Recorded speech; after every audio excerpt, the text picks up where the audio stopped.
Bismillahirrahmanirrahim. Assalamualaikum warahmatullahi wabarakatuh. Innal hamdalillah nahmaduhu wa nasta'inuhu wa nastaghfiruh wa na'udzu billahi min shururi anfusina wa min sayyiati a'malina. May yahdihillahu fala mudhillalah wa may yudlil fala hadiyalah.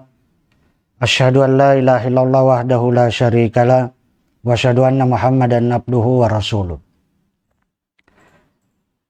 Jamaah sekalian rahimani wa rahimakumullahu jami'an.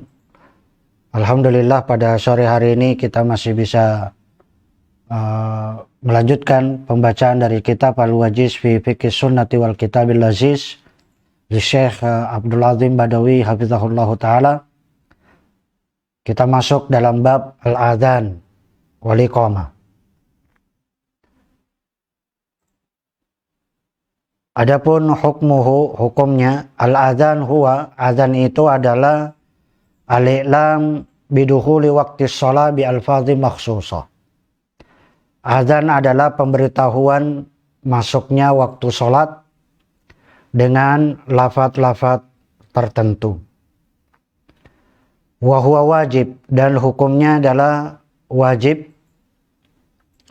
berdasarkan dalil an Malik ibn al-Huwairis anna Nabiya sallallahu alaihi wasallam qala, bahwasanya Nabi sallallahu alaihi wasallam bersabda, idza hadaratis shalah, apabila salat telah tiba, falyu'adzin lakum ahadukum, maka adalah salah seorang dari kalian mengumandangkan azan, waliya ummakum akbarukum, dan hendaklah yang menjadi imam adalah orang yang lebih tua dari kalian. Demikian juga dalil yang lain, falaqad amarahu sallallahu alaihi wasallam bil adzan. Demikian juga adalah perintah dari Nabi sallallahu alaihi wasallam mengumandangkan azan. Wal amru al-ijab, dan kaidah mengatakan bahwa perintah di situ adalah bermakna kewajiban. Kama huwa ma'lum, sebagaimana yang sudah kita ketahui. Dalilnya adalah hadits an Anas bin Malik radhiyallahu taala anhu, anna Nabiyya sallallahu alaihi wasallam kana idza ghaza bina, bahwasanya Nabi sallallahu alaihi wasallam apabila ingin memerangi suatu kaum, lam yakun yaghzu bina, tidaklah memerangi hatta yusbiha, sampai menunggu subuh, wa yanzur, sampai dia melihat, memperhatikan, fa in sami'a adzanan, apabila dia mendengarkan azan, kaffa anhum, maka dia tidak jadi menyerang atau menahan, tidak menyerang mereka. Wa illam yasma' adzanan, dan apabila tidak terdengar azan, aghara alaihim, maka beliau membolehkan untuk menyerang atau memerangi mereka. Tapi ini dalil menunjukkan bahwa azan hukumnya adalah wajib. Adapun fadluhu, adapun keutamaan dari azan ini adalah orang yang mengumandangkan azan adalah orang yang lehernya paling panjang pada hari kiamat. Sebagaimana hadits an Muawiyah radhiyallahu taala anhu, anna Nabiyya sallallahu alaihi wasallam qala, bahwasanya Nabi sallallahu alaihi wasallam bersabda, innal muadzinin atwalun nasi anaqan yaumal qiyamah. Sesungguhnya para muadzin adalah atwalun nasi anaqan, orang yang paling panjang lehernya pada hari kiamat. Kemudian keutamaan yang lain dari azan ini, bahwa akan menjadi saksi siapa saja yang mendengarkan azan pada hari kiamat. Siapa saja yang mendengarkan suara azan, dia nanti akan menjadi saksi pada hari kiamat. Apakah itu jin, manusia, hewan, segala macam makhluk itu nanti akan menjadi saksi. Dalilnya adalah hadits an Abdurrahman ibnu Abdullah ibn Abdurrahman ibn Abi Sa'sa al-Ansari, thumma al-Mazini an-Nabihi annahu akhbarahu, bahwasanya beliau dikhabari anna Abi Sa'id al-Khudri radhiyallahu ta'ala anhu qala lahu, bahwasanya Abu Sa'id al-Khudri berkata kepadanya, inni araka, sesungguhnya saya melihat engkau, tuhibbul ghanam wal badiyah, kamu senang kepada kambing dan bukit. Fa idza kunta fi ghanamika, kalau engkau berada di kambingmu, au badiyatik, atau berada di bukit-bukitmu, fa adzanta bis shalah, kemudian engkau mengumandangkan azan salat, farfa sautaka bin nida, maka keraskanlah suaramu dengan suara panggilan, suara azan. Fa innahu la yasma'u mada sautil muadzin, karena tidaklah mendengar suara muadzin jinnun, jin, wala insun, tidak juga manusia, wala syai, tidak juga sesuatu yang lain, illa syahidalahu yaumal qiyamah, kecuali menjadi saksi baginya nanti pada hari kiamat. Qala Abu Sa'id berkata, sami'tuhu min Rasulillah sallallahu alaihi wasallam, dan saya mendengar itu semuanya dari Rasulullah sallallahu alaihi wasallam. Juga dalam hadis yang lain yang menunjukkan bahwa azan ini memiliki keutamaan, bahwa setiap azan yang dikumandangkan itu dapat pahala 60, dan setiap iqamah yang dikumandangkan dapat pahala 30. Adapun tata cara azan, sifatuhu, sebagaimana yang sering kita sampaikan, bahwa tata cara ibadah itu selalu ada dua. Ada tata cara ibadah yang cukup, dan ada tata cara ibadah yang sempurna. Dan tentunya lafaz azan pun juga azan ada yang cukup, ada yang sempurna. Dan minimal lafaz azan itu jumlahnya adalah 15 lafaz, itu minimal jumlah lafaz azan.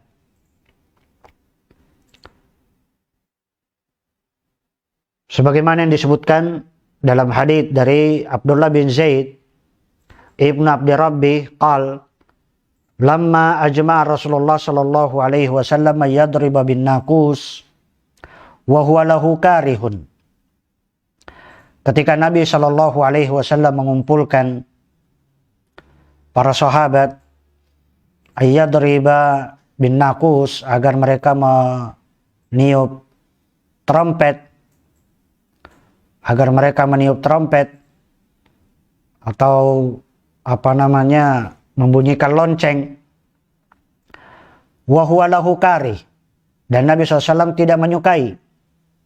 Kenapa? Limuwafaqatihi an-nasara, karena lonceng ini adalah termasuk menyerupai orang-orang Nasara.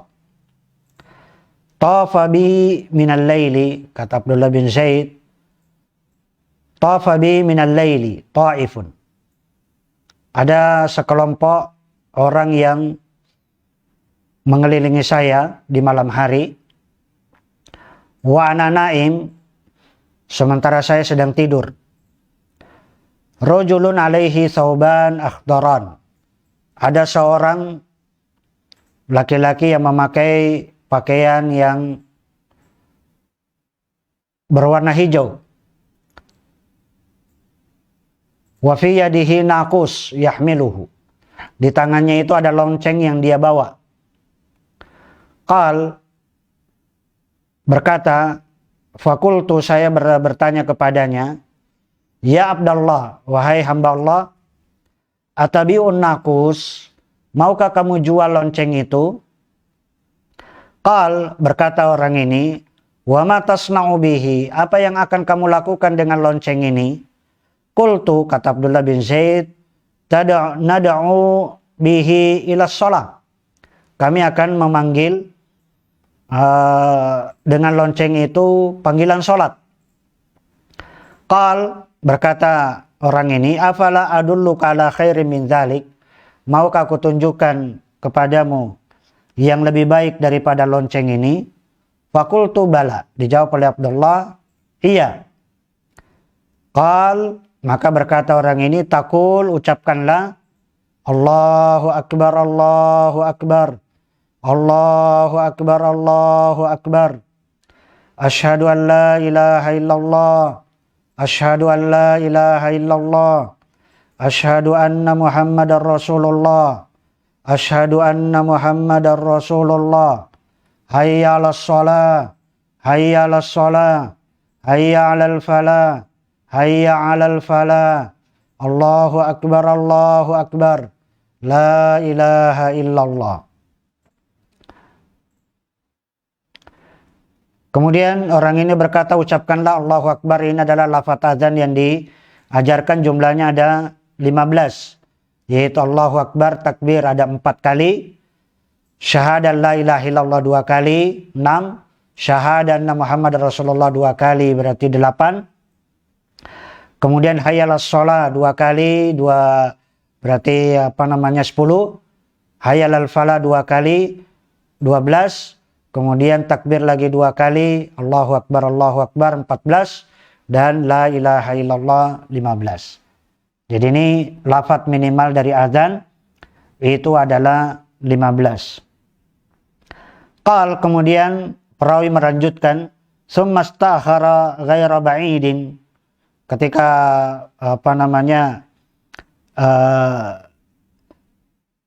belum berapa lama. Qal, berkata lagi, summa taqul idza aqamtas shalah. Kemudian ucapkanlah ketika engkau iqamah salat. Kalau iqamah salat minimal itu adalah 11 kalimat. 11 kalimat, yaitu pada Allahu Akbar, Allahu Akbar, asyhadu an la ilaha illallah, asyhadu anna Muhammadar Rasulullah, hayyalas shalah, hayyalal falah, qad qamatis shalah, qad qamatis shalah, Allahu Akbar, Allahu Akbar, la ilaha illallah. Jadi jumlahnya ada 11 iqamah, yaitu takbir 2 kali, syahadat la ilaha illallah 1 kali, syahadat anna Muhammad Rasulullah 1 kali, berarti 4. Hayyalas shalah 5, hayyalal falah 6, kemudian qad qamatis shalah, qad qamatis shalah 8, Allahu Akbar 10, dan la ilaha illallah. Kemudian perawi melanjutkan, falamma asbahtu, ketika masuk waktu subuh, ataitu Rasulullah sallallahu alaihi wasallam, saya pun mendatangi Rasulullah sallallahu alaihi wasallam, fa akhbartuhu bima ra'aitu. Maka saya pun memberitahukan kepada beliau apa yang saya lihat dalam mimpi saya. Faqala Rasulullah sallallahu alaihi wasallam, kemudian Rasulullah SAW menjawab, inna hadhihi ru'ya haqqun. Sesungguhnya mimpi ini adalah mimpi yang benar, insyaallah. Tsumma amara bitta'dzin. Kemudian Nabi SAW memerintahkan mengumandangkan azan. Fakana Bilalun maula Abi Bakrin yu'adzinu bidzalik. Maka Bilal maula dari Abu Bakar yang mengumandangkan azan pada waktu itu. Tapi ini adalah tata cara azan. Jumlahnya ada 15 dan iqamah jumlahnya ada 11. Adapun maksimalnya ini adalah kita lihat tergantung, terkadang azan itu adalah 17, terkadang azan itu 19, dan terkadang azan itu 21. Misalnya terkadang azan itu adalah karena lafaz azan ini yang diajarkan oleh Nabi itu setiap pada seorang sahabat itu berbeda dengan sahabat yang lain, karena ada lafaz azan yang diajarkan oleh Nabi SAW, yaitu misalnya lafaz takbir 2 kali, lafaz takbir 2 kali, kemudian syahadat la ilaha illallah 4 kali, 2 kali disebutkan dengan suara pelan dan 2 dengan suara keras, jadi sudah 6. Kemudian syahadat Muhammad Rasulullah dibuat di 4 kali, 2 kali dengan suara pelan dan 2 kali dengan suara keras, jadi sudah 10. Kemudian hayyalas shalah 2, jadi 12. Kemudian hayyalal falah 2, 14. Kemudian Allahu Akbar 16. Kemudian la ilaha illallah itu 17. 17. Tapi ini lafadz azan 17. Kemudian kalau lafadz azan 19 adalah misalnya kalau takbir, misalnya kita katakan kalau ditambah dengan as-sholatu khairum minan naum. As-sholatu khairum minan naum misalnya, ini jumlahnya ada 19. Tapi ada juga yang misalnya lafadz azan 21, kalau kita menambah takbir itu yang pertama dalam 4 kali. Takbir yang pertama 4 kali, Allahu Akbar, Allahu Akbar, Allahu Akbar, Allahu Akbar, 4. Kemudian syahadat la ilaha illallah itu 4, 2 dengan suara pelan, 2 dengan suara keras. Kemudian syahadat Muhammad Rasulullah, 2 dengan suara keras, 2 dengan suara pelan. Kemudian hayal as-shalah 2, hayal al-falah 2. Kemudian Allahu Akbar, dan la ilaha illallah. Tapi ini jumlah lafadz azan. Adapun yang adab yang perlu diperhatikan dalam mengumandangkan azan, yang pertama adalah istihbabu jam'il muadzin baina kulli takbirataini fi nafasin. Disunahkan bagi muadzin itu adalah mengumpulkan 2 takbir dengan 1 nafas. Jadi ketika mengucapkan Allahu Akbar itu 2 takbir itu dengan satu nafas.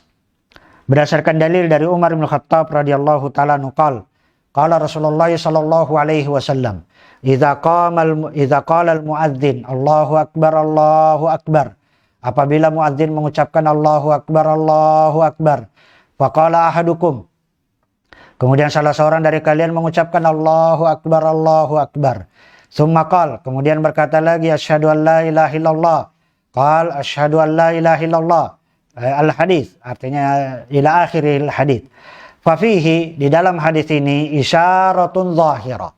Ada satu isyarat yang zahir ila annal muadzina, bahwasanya muadzin yajma'u baina kulli takbirataini, mengumpulkan 2 takbir, wa anna as-sami'a yujibuhu kadzalik, dan yang mendengar azan pun juga menjawab yang seperti itu. Artinya dengan dijawab sebagaimana yang diucapkan oleh muadzin.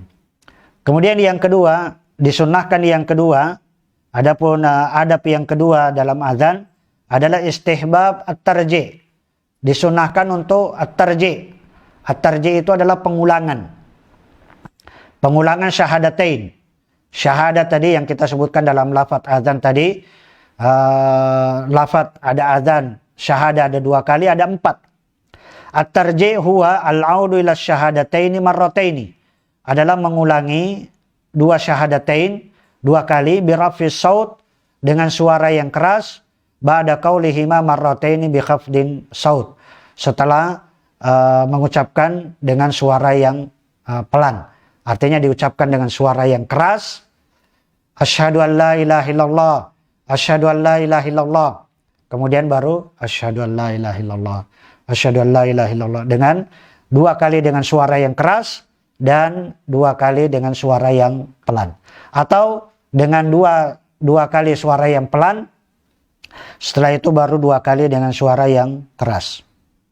Dalilnya adalah hadits Nabi Mahdzura radhiyallahu taala anhu, anna Nabiyullah sallallahu alaihi wasallam, bahwasanya Nabi Allah Subhanahu wa taala allamahu hadzal adzan, mengajarkan lafaz adzan ini kepada Nabi Mahdzura, yaitu adalah Allahu Akbar, asyhadu an la ilaha illallah, asyhadu an la ilaha illallah, asyhadu anna Muhammadar Rasulullah, asyhadu anna Muhammadar Rasulullah, thumma ya'udu, kemudian dia mengulangi, fayaqulu asyhadu an la ilaha illallah, asyhadu an la ilaha illallah, asyhadu anna Muhammadar Rasulullah, asyhadu anna Muhammadar Rasulullah.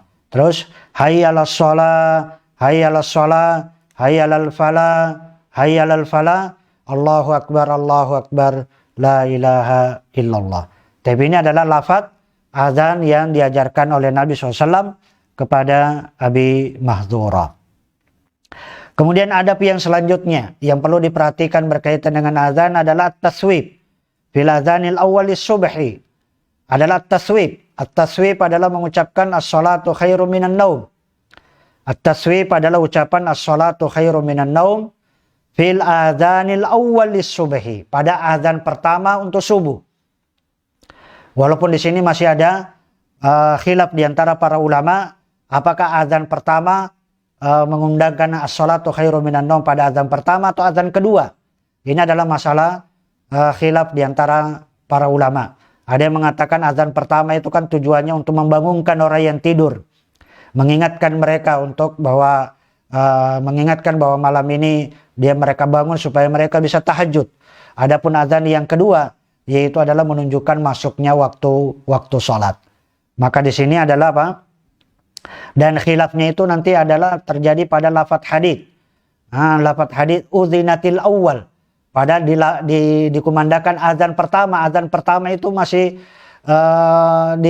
yang dimaksudkan dengan azan yang pertama itu yang mana? Apakah azan yang pertama itu adalah membangunkan orang yang tidur, atau azan pertama di situ maksudnya adalah untuk menentukan masuknya waktu sholat? Karena subuh itu ada dua azan. Azan pertama dan azan kedua. Azan pertama masuknya waktu sholat, dan azan kedua itu adalah iqamah. Itu pada subuh. Sehingga di situ mulai terjadi perselisihan. Allah Ta'ala a'lam. Yang jelas bahwa as-salatu khairum minan naum, ucapan as-salatu khairum minan naum pada azan itu adalah termasuk sunnah. Dalilnya adalah hadits Nabi Mahdzura radhiyallahu taala anhu, anna Nabiy sallallahu alaihi wasallam allamahul azan. Bahwasanya Nabi sallallahu alaihi wasallam mengajarkan kepada Nabi Mahdzura al-azan. Wa fihi, dan di dalam lafaz azan yang diajarkan oleh Nabi kepada Nabi Mahdzura yaitu adalah hayya 'alas shalah, hayya 'alal falah, hayya 'alal falah. Setelah mengucapkan hayya 'alal falah, hayya 'alal falah, kemudian as-salatu khairum minan naum, as-salatu khairum minan naum, mengucapkan as-salatu khairum minan naum fil ula, pada azan pertama, minas subhi, dari subuh. Kemudian Allahu Akbar, la ilaha illallah. Maka di sinilah letak perselisihannya, sebab perselisihannya, apakah itu as-salatu khairum minan naum diucapkan pada azan pertama, artinya sebelum subuh, atau azan pertama di situ maksudnya itu adalah subuh. Karena kebanyakan dari ulama menyatakan fil ula maksudnya azan pertama minas subhi. Karena subuh itu tidak bisa ditafsirkan kecuali memang sudah subuh. Artinya azan subuh, artinya azan yang pertama dari subuh. Adapun yang al-ula, karena sebagian ulama menyatakan al-ula itu maksudnya sebelum subuh. Karena azan itu ada dua. Ada azan pertama yang tujuannya membangunkan malam hari, dan ada azan kedua yang menunjukkan masuknya waktu sholat. Tapi ini adalah yang jelas as-salatu khairum minan naum itu adalah termasuk yang sunnah. Walaupun Syekh di sini, Syekh dalam As-Sun'ani dalam kitabnya Subulus Salam, dia mengatakan qala Ibnu Ruslan fa syar'iyyatut taswib innama hiya fi al-adzanil awwal lil fajr. Bahwa syariatnya taswib as-salatu khairum minan naum itu pada azan pertama fajar, artinya malam hari. Kenapa? Li'annahu li'iqadzin na'im, karena itu tujuannya untuk membangunkan orang yang tidur. Wa ammal adzanus tsani, adapun azan kedua, fa innahu ilam bidukhulil waqti, maka itu adalah pemberitahuan masuknya waktu salat. Wa du'aun ilas shalah, artinya ini sudah panggilan untuk salat. Kemudian adab selanjutnya yang perlu diperhatikan dalam azan adalah istihbabul azan fi awalil waqt wa taqdimuhu alaihi fil fajri khassa. Disunnahkan azan itu dikumandangkan itu pada awal waktu. Pada awal waktu, dan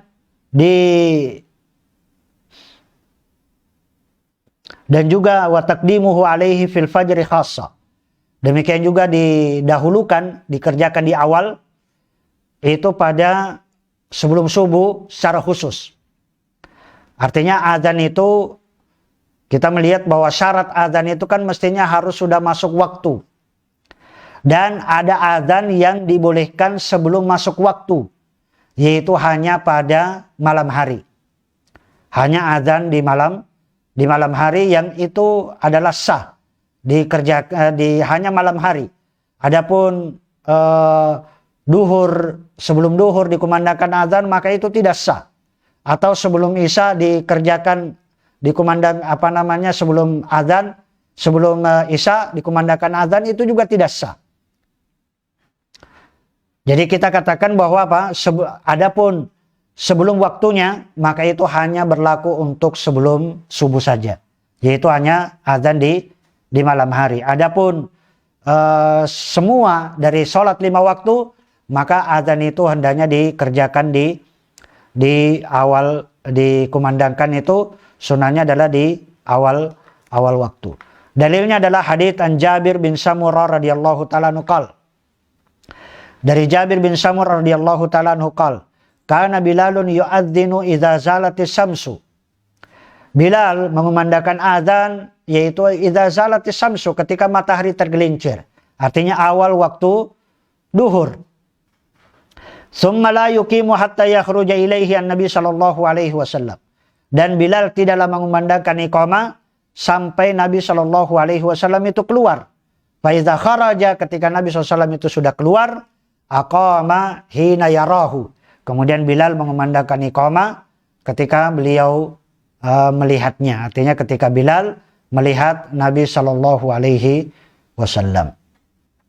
Tapi ini juga dalil yang menunjukkan bahwa sholat itu adalah haknya imam. Adapun waktu sholat itu adalah haknya muadzin.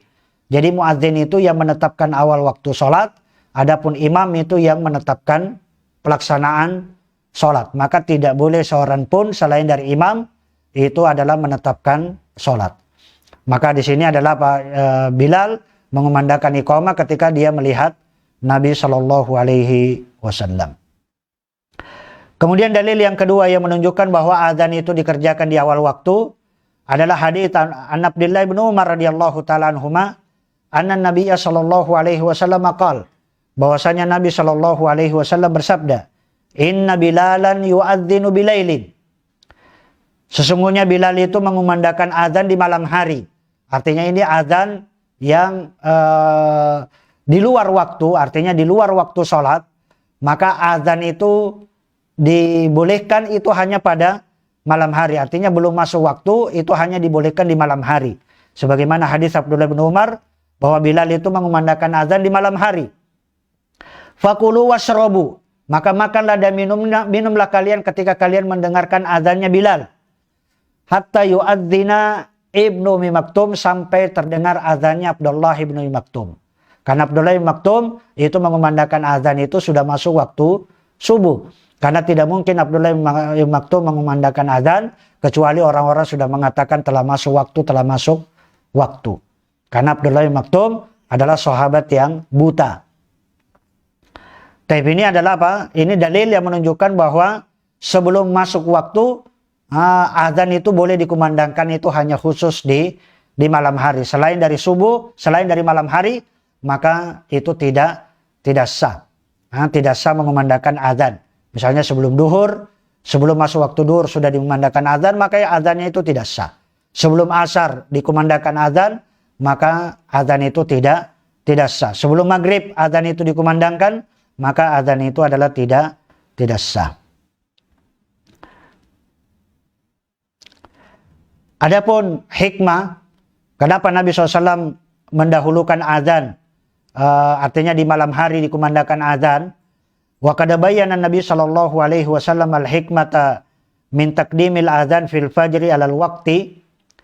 Dan Nabi SAW menjelaskan hikmah mendahulukan azan fajar pada waktunya biqaulihi la yamna'anna ahadukum azanu Bilalin min sahurihi. Yaitu adalah tidak menghalangi azannya Bilal tidak menghalangi salah seorang dari kalian min sahurihi. Artinya dari makan sahurnya. Artinya kalau kalian mendengarkan azan Bilal di malam hari, maka apa? Tidak menghalangi kalian untuk makan sahur. Silakan Anda makan sahur, silakan Anda minum, karena itu adalah belum masuk waktu subuh. Fa innahu yu'adzin aw qala yunadi bilailin, karena Bilal mengumandangkan azan itu adalah di malam hari. Liyarji'a, tujuannya adalah liyarji'a qa'imakum, untuk membangunkan orang yang, untuk memberi semangat kepada orang yang sudah bangun, waliyunabbiha na'imakum, dan untuk mengingatkan orang-orang yang tidur dari kalian. Kemudian adab selanjutnya yang perlu diperhatikan dalam azan, yaitu adalah ma yuqalu inda sima'il adzan wal iqamah. Artinya mengucapkan apa yang diucapkan ketika mendengarkan azan dan iqamah. Artinya ini sunnahnya mengucapkan seperti apa yang diucapkan oleh muadzin. Ketika muadzin mengucapkan Allahu Akbar, maka adalah kita juga yang mendengar itu juga mengucapkan Allahu Akbar. Ketika muadzin mengucapkan asyhadu an la ilaha illallah, asyhadu an la ilaha illallah, maka kita pun juga menjawab dengan ucapan asyhadu an la ilaha illallah, kecuali pada kalimat hayyalas shalah dan hayyalal falah. Kecuali pada kalimat hayyalas shalah dan hayyalal falah, maka kita mengucapkan la haula wala quwata illa billah. Jadi tidak pas kalau kita muadzin mengatakan hayyalas shalah, mari salat, kemudian kita jawab hayyalas shalah, mari kita juga salat. Tidak, yang pas adalah apa? Ketika muadzin memanggil kita untuk sholat, maka kita menjawab dengan la haula wala quwata illa billah. Tidak ada daya dan tidak ada kekuatan melainkan dari Allah Subhanahu wa taala. Sebagaimana hadis dari Umar bin Khattab radhiyallahu taala, dalil yang menunjukkan mengucapkan seperti apa yang diucapkan oleh muadzin adalah hadis Nabi Sa'id Al-Khudri, anna Nabiyya sallallahu alaihi wasallam qala, "Idza sami'tumun nida", jika kalian mendengarkan azan, faqulu misla ma yaqulul muadzin, maka ucapkanlah seperti apa yang diucapkan oleh muadzin. Demikian juga dalam hadis dari Umar bin Khattab radhiyallahu taala qala Rasulullah sallallahu alaihi wasallam, Rasulullah sallallahu alaihi wasallam bersabda, "Idza qala al muadzin", apabila muadzin mengucapkan Allahu akbar, faqala ahadukum, maka salah seorang dari kalian mengucapkan juga Allahu akbar. Summa qala, ketika kemudian muadzin mengucapkan asyhadu an la ilaha illallah, qala, kemudian yang mendengar mengucapkan juga asyhadu an la ilaha illallah. Summa qala, kemudian ketika muadzin mengucapkan asyhadu anna Muhammad Rasulullah, qala asyhadu anna Muhammad Rasulullah, maka yang mendengar pun juga mengucapkan asyhadu anna Muhammad Rasulullah. Summa qala, ketika muadzin mengucapkan hayyalas shalah, qala, maka yang mendengar adalah mengucapkan la haula wala quwata illa billah. Summa qala, kemudian ketika muadzin mengucapkan hayyalal falah, qala, yang mendengar mengucapkan la haula wala quwata illa billah. Kemudian summa qala, kemudian ketika muadzin mengucapkan Allahu akbar, kemudian qala, maka yang mendengar juga mengucapkan Allahu akbar. Qala, kemudian ketika muadzin mengucapkan la ilaha illallah, qala, kemudian yang mendengar juga mengucapkan la ilaha illallah min qalbihi, kalau itu diucapkan dari dalam hatinya, dari lubuk hatinya, dakhalal jannah, maka dia pasti masuk ke dalam surga. Jadi faman qala misla ma yaqulul muadzin, barang siapa yang mengucapkan seperti apa yang diucapkan oleh muadzin, aw qala hindal ala hayy alataini, atau dia mengucapkan ketika muadzin mengucapkan hayy alataini. Hayy alataini itu adalah hayyalas shalah dan hayyalal falah, dengan ucapan la haula wala quwata illa billah. Au jama'a bainal hayy ala wal hauqala, atau mengumpulkan di antara hayy ala hayyalas shalah dan la haula wala quwata illa billah, faqad asaba insyaallah, maka sungguh dia telah benar insyaallah. Ini adalah termasuk adab yang perlu diperhatikan, dan menjawab seperti apa yang diucapkan oleh muadzin, itu bukan hanya azan saja, termasuk juga iqamah. Iqamah pun juga adalah, karena iqamah itu juga adalah termasuk azan. Jadi perlu diketahui bahwa iqamah itu adalah pemberitahuan bahwa sholat itu akan ditegakkan. Itu makna iqamah. Kalau azan itu adalah pemberitahuan masuknya waktu sholat. Kalau iqamah itu adalah pemberitahuan bahwa sholat itu akan ditegakkan.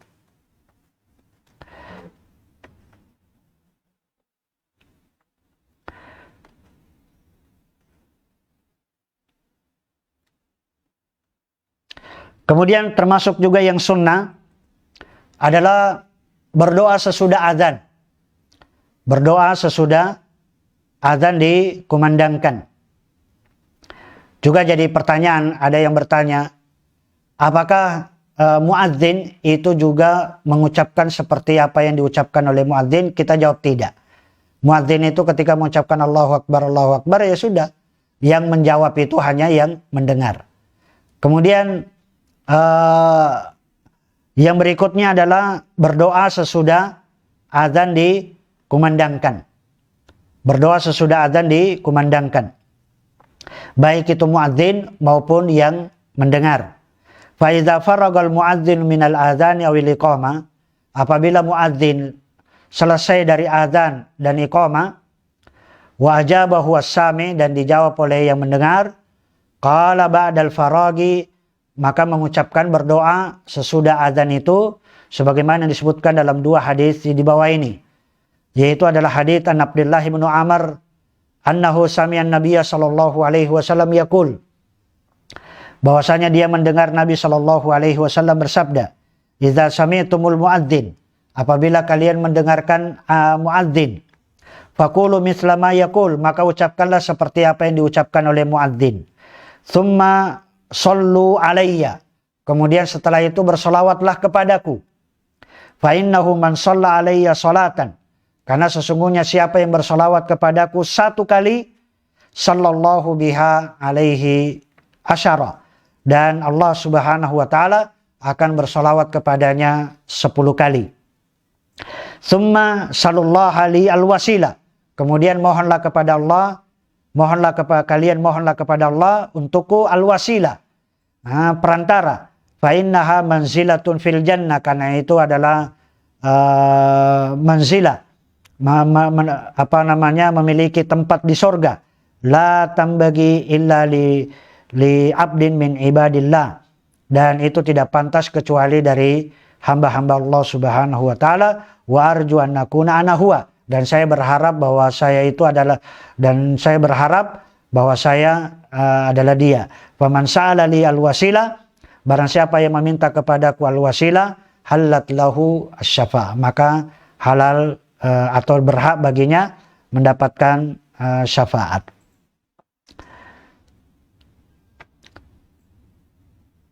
Kemudian adapun doa yang kedua, ketika mendengarkan azan, selesai mengumandangkan azan, maka kita menjawab, Allahumma rabba hadhihi da'wati tamma wassalatil qa'imah ati Muhammadanil wasilata wal fadila wa ba'athu maqaman mahmudan alladzi wa'atta. Ini adalah termasuk adab setelah mendengarkan azan atau setelah mengumandangkan azan, baik itu muadzin ataupun yang mendengar, itu agar berdoa sesudahnya dengan doa yang diajarkan oleh Nabi, yaitu Allahumma rabba hadhihi da'wati tamma wassalatil qa'imah ati Muhammadanil wasilata wal fadila wa ba'athu maqaman mahmudan alladzi wa'atta. Barang siapa yang mengucapkan doa ini, halat lahu syafaati yaumal qiyamah, maka dia berhak mendapatkan syafaatku nanti pada hari kiamat. Kemudian ada faedah yang lain yang disebutkan oleh Syekh Abdul Latif Badawi di dalam kitab ini, yaitu adalah yustahabul lil muslim, adalah disunnahkan bagi seorang muslim al-iksar, memperbanyak minat doa bainal azan wal iqamah, supaya memperbanyak doa antara azan dan iqamah. Fa inna doa hina idzin mustajab, karena doa pada saat itu adalah mustajab, artinya dikabulkan. Sebagaimana disebutkan dalam hadis dari Anas bin Malik radhiyallahu taala anhu, Qala Rasulullah SAW, du'a'u la yaruddu bainal adzan wal iqamah. Doa itu tidak akan ditolak di antara azan dan iqamah. Kemudian selanjutnya, adab selanjutnya yang perlu diperhatikan adab yang perlu diperhatikan dalam azan adalah ma yustahabbu lil muadzin. Apa saja yang disunnahkan bagi muadzin ketika mengumandangkan azan. Muadzin ketika mengumandangkan azan itu disunnahkan. Yang pertama adalah ayyabtagiya bi adzanihi wajh Allah. Jadi mengharapkan dengan azannya itu wajah Allah Subhanahu wa taala. Fala yakhudhu alaihi ajra. Janganlah seorang muadzin itu mengambil upah atau bagian dari azannya. Ini adalah apa? Kalau dia menetapkan harga dari azan, maka itu adalah tidak dibolehkan. Adapun para ulama menyatakan adapun seorang pemerintah, penguasa kemudian mengambil seorang muadzin kemudian memberikan gaji, maka itu adalah dibolehkan. Dalil yang menunjukkan bahwa hendaknya mengumandangkan azan ini artinya mengharapkan wajah Allah dan tidak mengambil upah darinya adalah hadits Utsman bin Abil As.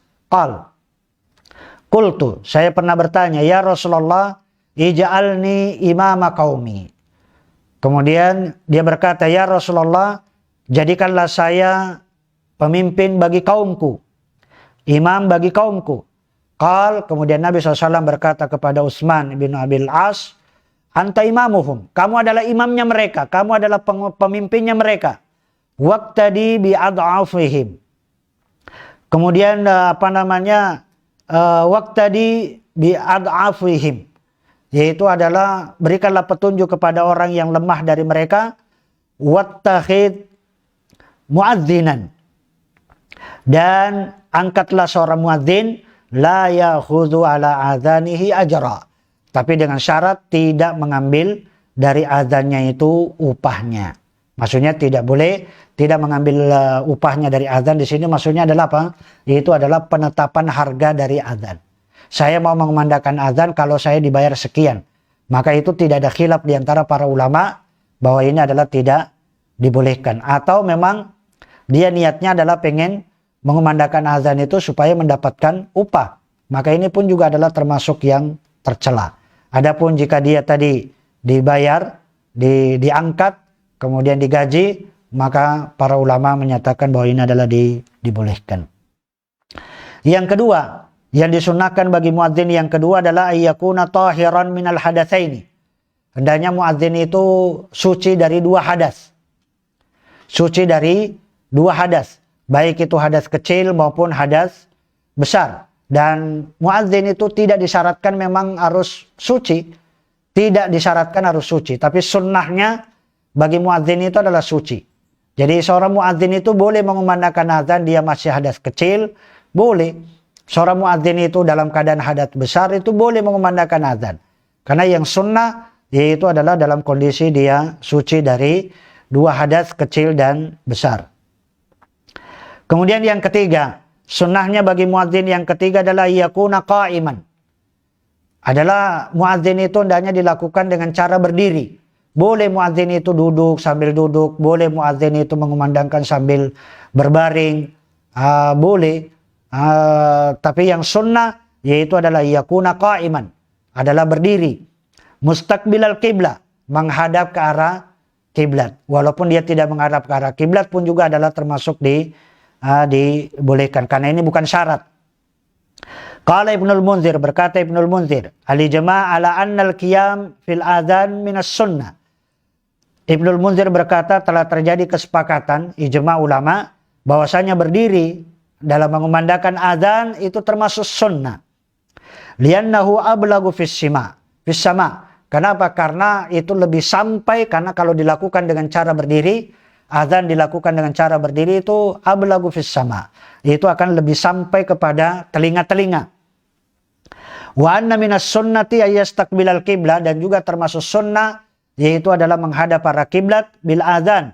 Dzalika anna muadzini Rasulullah sallallahu alaihi wasallam kanu yuadzinuna mustaqbili al-qiblah.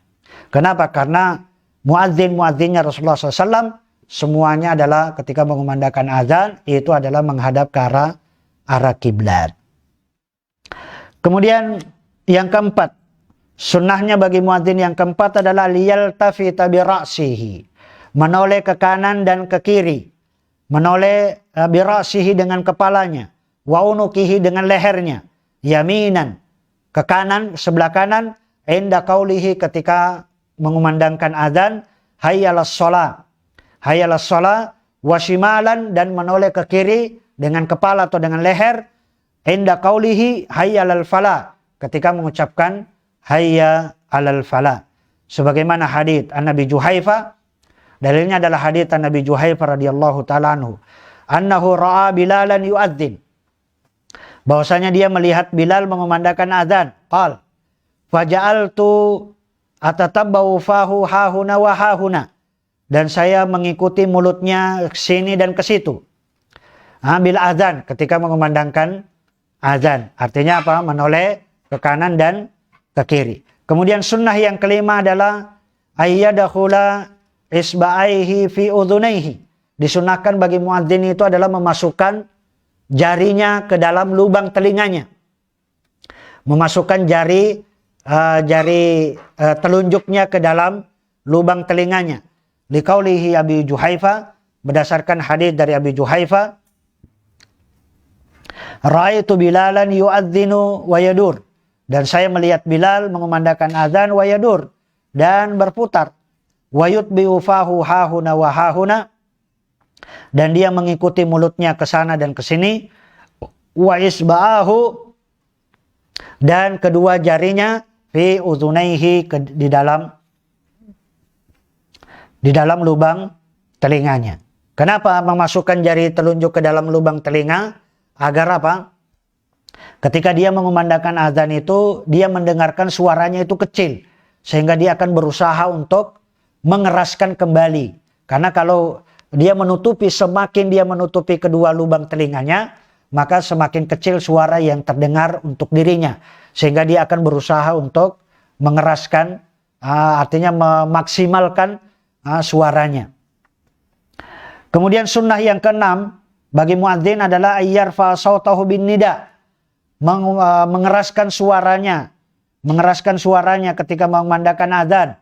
Liqaulihi sallallahu alaihi wasallam, berdasarkan sabda Nabi sallallahu alaihi wasallam, fa innahu la yasma'u mada sautil muadzin jinnun wala insun wala syai'un illa syahidalahu yaumal qiyamah. Karena tidaklah terdengar suara panggilan azan, baik itu jin ataupun manusia, dan juga tidak segala sesuatu apapun illa syahidalahu yaumal qiyamah, kecuali akan menjadi saksi nanti baginya nanti pada hari kiamat. Kemudian adab selanjutnya yang perlu diperhatikan dalam azan adalah apakah sunnahnya, apakah ada sunnahnya.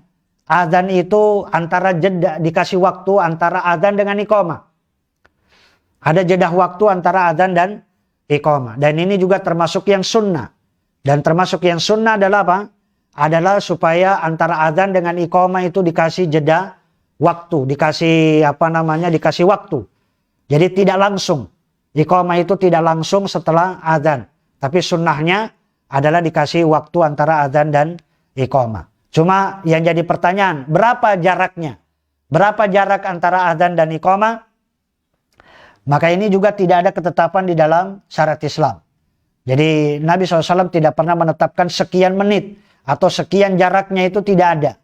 Tidak ada ketetapan, sehingga itu nanti kembali kepada uruf, kembali kepada ya istilahnya kembali ke masjid masing-masing. Karena ada masjid yang menetapkan 20 menit, ada yang 15 menit, ada yang 10 menit, ada yang 7 menit. Artinya kembali nanti, yang jelas sunnahnya itu ada jeda waktu antara azan dan iqamah. Cuma jaraknya berapa? Itu tidak ada ketetapan. Kam bainal adzani wal iqamah wa yanbaghi al-faslu bainal adzani wal iqamah. Hendaknya dipisahkan di antara azan dan iqamah. Artinya dikasih jeda waktu antara azan dan iqamah biwaktin, yaitu beberapa waktu, yattasi, waktu yang longgar, litta'ahub lis-shalah, untuk kemudian mempersiapkan diri untuk sholat, wa huduriha, dan juga persiapan untuk menghadiri sholat.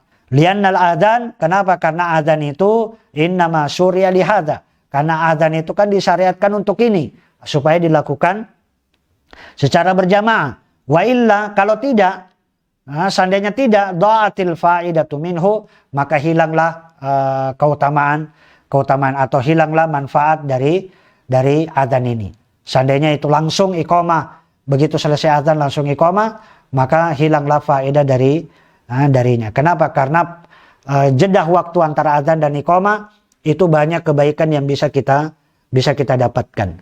Dibuatnya jeda waktu supaya ada sholat di tengah-tengah itu ada sholat, kemudian dikasih kesempatan untuk memperbanyak doa, kemudian dikasih kesempatan untuk kemudian persiapan di situ untuk mengerjakan ibadah sholat, kemudian di situ juga ada persiapan, kasih jeda waktu supaya persiapan jamaah itu semakin banyak nanti yang berkumpul, dan masih banyak lagi faedah-faedah yang lain dengan adanya pemisahan antara azan dan iqamah. Dan qala Ibnu Battal la hadda lidzalik, dan itu tidak ada batasan jeda waktu antara azan dan iqamah. La hadda lidzalika ghairu tamakkuni dukhulil waqti wa istima'il musallin. Artinya ini menunjukkan bahwa itu tidak ada batasan, dan itu nanti kembali kepada masjid masing-masing.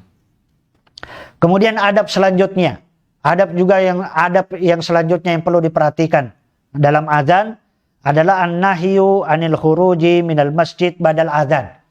Adalah termasuk yang dilarang keluar dari masjid setelah azan dikumandangkan. Apabila azan kita sudah berada di dalam masjid, kemudian azan sudah dikumandangkan, maka tidak boleh kita keluar dari masjid kecuali memang ada uzur. Jadi larangan keluar dari masjid setelah azan dikumandangkan.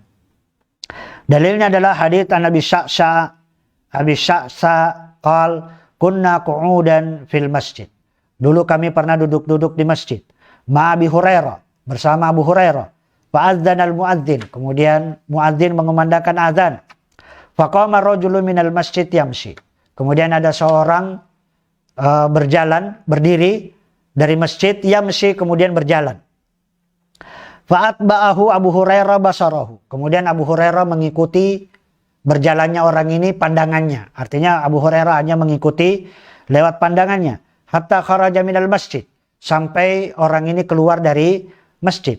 Faqala Abu Hurairah, kemudian Abu Hurairah berkata, amma hadza, adapun orang ini faqad asa Abul Qasim sallallahu alaihi wasallam, maka sungguh dia telah berbuat dosa, berbuat maksiat kepada Abul Qasim, yakni Rasulullah sallallahu alaihi wasallam.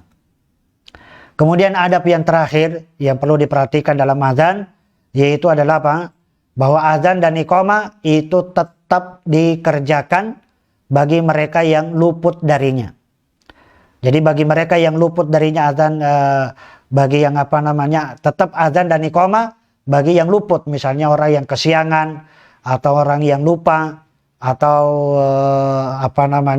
kalau dilakukan secara berjamaah, kalau dilakukan ada jamaah yang kedua atau jamaah yang ketiga, maka tetap adalah azan dan iqamah dikumandangkan.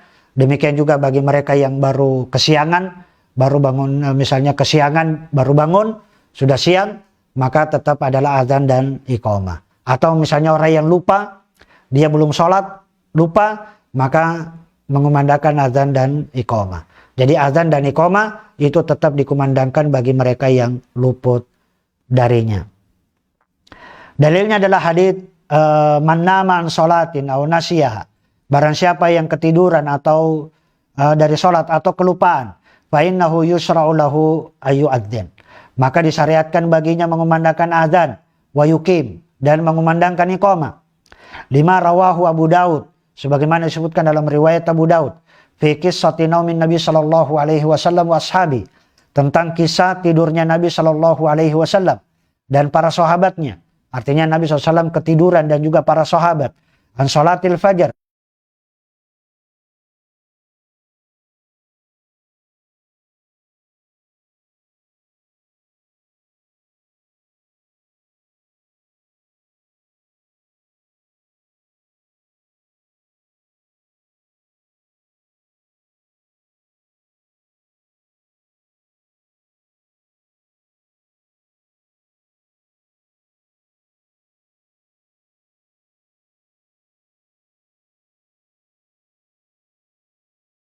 kita katakan, atau memang menjamak dua sholat.